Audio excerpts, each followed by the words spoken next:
بسم اللہ الرحمن الرحیم۔ السلام علیکم ناظرین، ابن زیاد کون تھا؟ ابن زیاد کی پیدائش کیسے ہوئی؟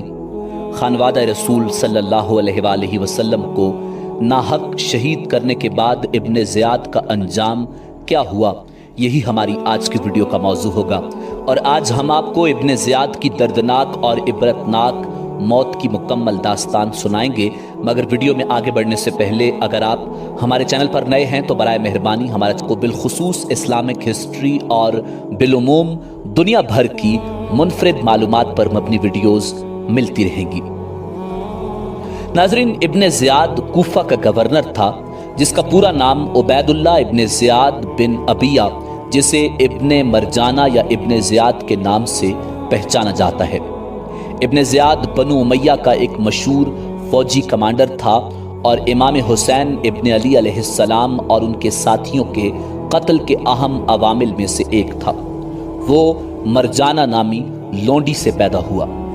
ناظرین، بعض مورخین نے طنزیہ انداز میں ابن زیاد کو اس کی والدہ سے منسوب کیا ہے اور اسے ابن مرجانہ کہا جانے لگا، جس سے مراد ابن زیاد کی پیدائشی ناپاکی ہے۔ مورخین نے لکھا ہے کہ ابن زیاد کی والدہ سے کسی نے زنا کیا، جس کے نتیجے میں ابن زیاد کی پیدائش ہوئی، یعنی وہ ایک لونڈی سے پیدا ہوا تھا۔ ناظرین، ابن زیاد واقعہ کربلا کا مرکزی کردار تھا، کیونکہ اس کے حکم پر امام علی مقام امام حسین علیہ السلام اور ان کے اہل خانہ پر پانی بند کیا گیا تھا۔ ابن زیاد کربلا میں لشکر کشی اور کوفہ میں اہل بیت آل محمد صلی اللہ علیہ وآلہ وسلم سے برے سلوک سے پیش آنے کی وجہ سے، خاص طور پر اہل تشیع کے نزدیک اور حضرت امام حسین علیہ السلام کے سر انور کے ساتھ بے ادبی کرنے کی وجہ سے تمام مسلمانوں کے نزدیک ظالم و غلیظ ترین شخص سمجھا جاتا ہے۔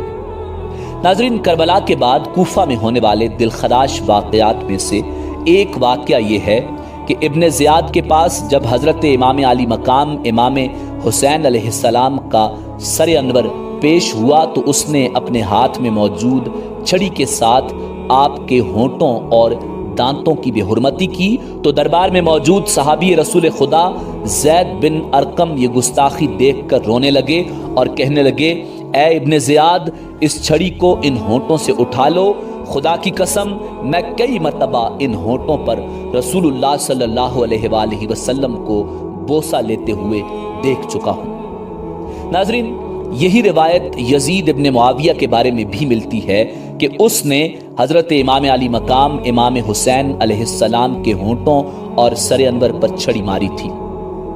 یہی ابن زیاد موصل میں 30,000 فوج کے ساتھ اترا۔ مختار ثقفی نے ابراہیم بن مالک اشتر کو اس کے مقابلے کے لیے بھیجا۔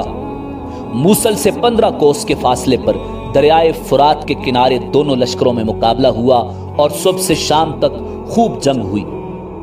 جب دن ختم ہونے والا تھا اور آفتاب قریب غروب تھا، اس وقت ابراہیم کی فوج غالب آئی اور ابن زیاد کو شکست ہوئی۔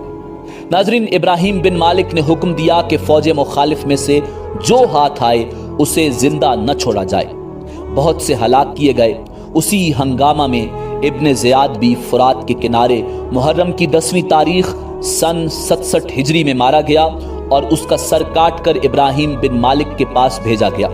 ناظرین، ابن زیاد کی موت کے بعد اس کے سر کو کوفہ کے دارالامارات کو خالی کر کے وہاں رکھا گیا اور اسی جگہ ابن زیاد بدنہاد کا سر ناپاک رکھا گیا، جہاں 6 برس قبل نواسہ رسول امام علی مقام امام حسین علیہ السلام کا سر پاک رکھا گیا تھا۔ اس بدنصیب ابن زیاد پر رونے والا کوئی نہیں تھا، بلکہ اس کی موت پر جشن منایا جا رہا تھا۔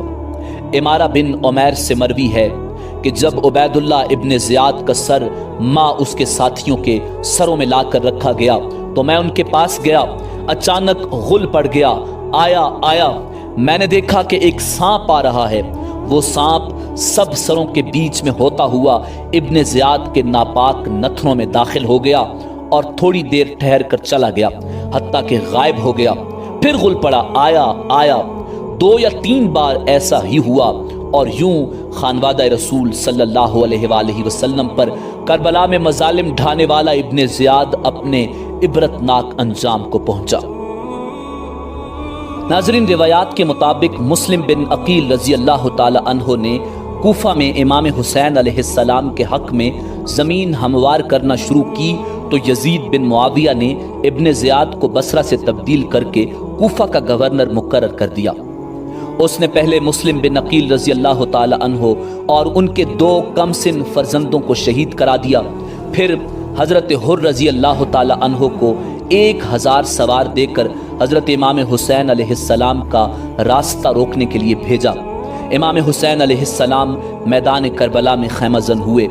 ابن زیاد نے پہلے عمر بن سعد اور پھر شمر بن ذیلجوشن کو فوج دے کر ان کے مقابلے کے لیے بھیجا، جس کے نتیجے میں المناک واقعہ کربلا محرم سن 61 ہجری رونما ہوا۔ امام حسین علیہ السلام کی شہادت کے بعد پہلے شہداء کے سر کاٹ کر ابن زیاد کو پیش کیا گئے۔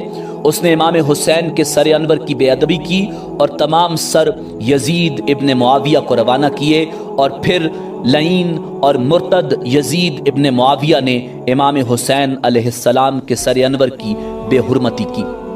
محرم سن 67 ہجری میں ابن زیاد مختار سقفی کے جرنیل ابراہیم کے ہاتھوں مارا گیا، جس میں ابن زیاد کو شکست ہوئی اور وہ میدان جنگ میں قتل ہو گیا۔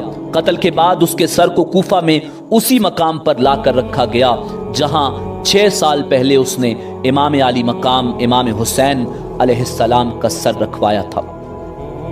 ناظرین، ترمذی شریف کی صحیح حدیث میں ہے کہ جس وقت ابن زیاد اور اس کے سرداروں کے سر مختار سقفی کے سامنے لا کر رکھے گئے تو ایک بڑا سانپ نمودار ہوا۔ اس کی ہیبت سے لوگ ڈر گئے، وہ تمام سروں پر پھرا۔ جب عبید اللہ ابن زیاد کے سر کے پاس پہنچا تو اس کے نتنوں میں گھس گیا اور تھوڑی دیر ٹھہر کر اس کے منہ سے نکلا۔ اس طرح 3 بار سانپ اس کے سر کے اندر داخل ہوا اور غائب ہو گیا۔ ابن زیاد، ابن سعد، شمر، قیس ابن اشعث قندی، خولی ابن یزید، سنان ابن انس، عبداللہ ابن قیس، یزید بن مالک اور باقی تمام مشقیہ جو حضرت امام علی مقام امام حسین علیہ السلام کی شہادت میں ملوث تھے اور سائی تھے، طرح طرح کی عقوبتوں سے قتل کیے گئے اور ان کی لاشیں گھوڑوں کی ٹاپوں سے پامال کرائی گئیں۔ حدیث میں اللہ رب العزت نے حضرت امام علی مقام امام حسین علیہ السلام سے یہ وعدہ فرمایا کہ 70,000 شقی مارے جائیں گے، اور وہ پورا ہوا۔ ناظرین، ابن زیاد سمیت اللہ رب العزت نے اس کائنات عالم کے اندر تمام قاتلان شہدائے کربلا کو عبرت کا نشان بنایا۔ ناظرین، اسی امید کے ساتھ اجازت دیجیے کہ آپ کو ہماری ویڈیو پسند آئی ہوگی۔ ملتے ہیں بہت جلد ایک نئی تاریخی، تحقیقی اور معلوماتی ویڈیو کے ساتھ۔ اللہ رب العزت آپ کا حامی و ناصر ہو۔